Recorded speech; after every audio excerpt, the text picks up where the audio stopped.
हिमाचल प्रदेश की latest government job की update के लिए हमारे साथ बने। आज आपको दो ऐसी बड़ी भर्तियों के बारे में बताएंगे। एक तो बिजली बोर्ड की, दूसरी आपको JOIT 817 पोस्ट कोड। तो सबसे पहले बात करते हैं बिजली बोर्ड की जो फंसी हुई भर्ती के बारे में, जिसमें अभी तक स्किल टेस्ट नहीं हुआ है। रिजल्ट निकल चुका है लेकिन अभी तक जो उनका पर्सनली स्किल टेस्ट वो नहीं हो पा रहा है।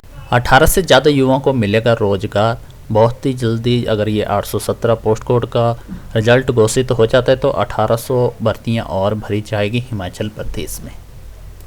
तो सबसे पहले बात करते हैं विद्युत विभाग की, जो हिमाचल का सबसे बड़ा डिपार्टमेंट है, जहाँ पे पहले चालकों की भर्ती की गई थी। उसमें कुछ एक उलझन आ गई थी और अभी तक उसका स्किल टेस्ट नहीं हो पा रहा है। इसका एग्ज़ाम भी निकल चुका है और भी प्रक्रिया कंप्लीट कर चुकी हैं, लेकिन अभी तक इसके आगे कोई भी प्रक्रिया नहीं हो रही है। पूर्व जयराम सरकार में समय जब 2022 को विद्युत बोर्ड में 100 पदों की भर्ती निकाली थी, इसमें से 50 पदों की भर्ती हुई थी और उसके बाद 50 को जो शामिल किए गए थे। उसके बाद जो स्पोर्ट्स कोटे, कोई भूतपूर्व सैनिक और इस तरह की ये रहती थी प्रक्रिया।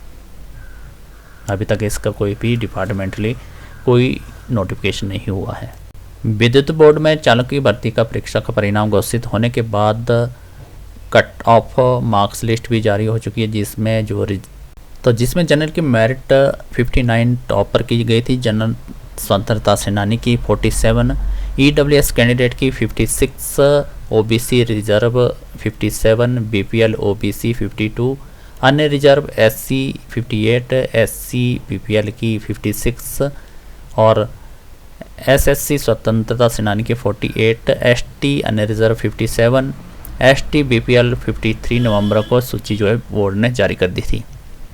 इसके बाद अब बताया जा रहा है कि लोकसभा के चुनाव का बहिष्कार करेंगे। बोर्ड चालक की भर्ती पास करने वाले सैकड़ों युवा इसी इंतजार में कि कब उनका रिजल्ट आएगा और उसके बाद पॉलिसी के तहत उनकी स्किल टेस्ट लिया जाएगा। लेकिन अभी तक कोई इसके बारे में कहा नहीं गया है और न ही इसके बारे में कोई प्रोसेस हो रही है। अगर ऐसी स्थिति रही तो लोकसभा के चुनाव में ये लोग जो बता रहे हैं कि हम बहिष्कार करेंगे चुनाव का। इसके बाद अगली अपडेट रहती है जिसमें 1800 युवाओं को रोज़गार मिलने की जो आस है वो बहुत जल्दी पूरी होने वाली है। इस भर्ती में 1800 से ज़्यादा युवाओं को सरकारी नौकरी मिलेगी। 2 अन्य पोस्ट कोड इसके मामले में उलझे हुए हैं अभी तक। जब तक इस पोस्ट कोड का रिजल्ट नहीं निकल पाता है तब तक उनका फैसला होना अभी बाकी है। यह मामला सुप्रीम कोर्ट तक पहुंच गया था। अब सुप्रीम कोर्ट ने अपना अंतिम समय जो फैसला है वो भी सुना दिया है। इसके मुताबिक पोस्ट कोड को मेरिट रिकॉस्ट के बिना ही 817 का विज्ञापित जो कुल पद है उनका रिजल्ट घोषणा की तैयारी भी कर रहे हैं। इस मामले को खुद मुख्य सचिव प्रमोद सक्सेना देख रहे हैं और इसकी अध्यक्षता में हुई मीटिंग के बाद लीगल ओपिनियन के यह फाइल जो है विधि विभाग को भेज दी गई थी। यदि इस पोस्ट कोड की भर्ती का रास्ता निकल आता है तो इसके बाद ड्राइंग मास्टर और सचिवालय क्लर्क जैसी भर्तियों का रिजल्ट भी घोषित करने की संभावना हो सकती है। Junior officer assistant IT post code 817 के मामले में क्रमिक विभाग को विधि विभाग की एडवाइस मिल चुकी है। लॉ ने कहा है कि यदि रिकॉर्ड देखने से पता चलता है कि करीब 5 आरोपी इस पेपर लीक के मामले में है, इस भर्ती से जुड़े गए और भी दोषी शामिल होने की संभावना है। इस प्रक्रिया में D बार नहीं किया जा सकता। ऐसे में एक विकल्प हो सकता है, जितने आरोपी हैं उन्हें पद से हटाकर रिजल्ट को भी घोषित किया जा सकता है। लेकिन इसके बारे में जांच एजेंसी यानी कि विजिलेंस ब्यूरो ने इससे पहले पूछना चाहिए कि चार्जशीट दायर करने के बाद कितना वक्त मिलेगा और जांच का दायरा कब तक रहेगा।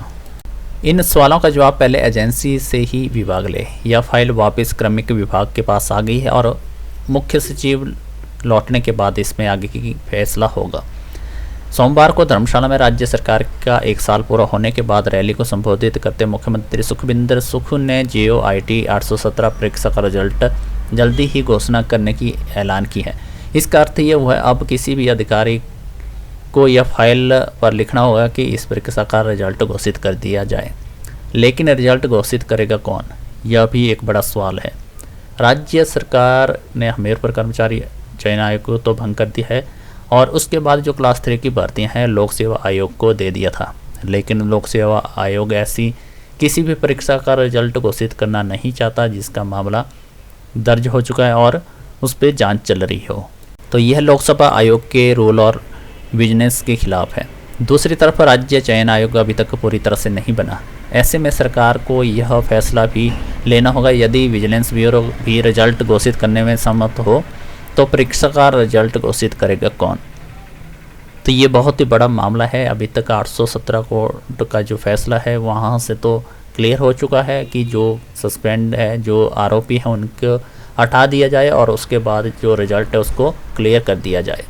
लेकिन ये मामला जो रिजल्ट का है वो निकालेगा कौन, इस पे अभी तक जांच बाकी है और विभाग की तरफ से किसको अनुमति देते हैं रिजल्ट घोषित करने की, इसकी भी आपको पूरी जानकारी हमारे इस चैनल के थ्रू मिलती रहेगी।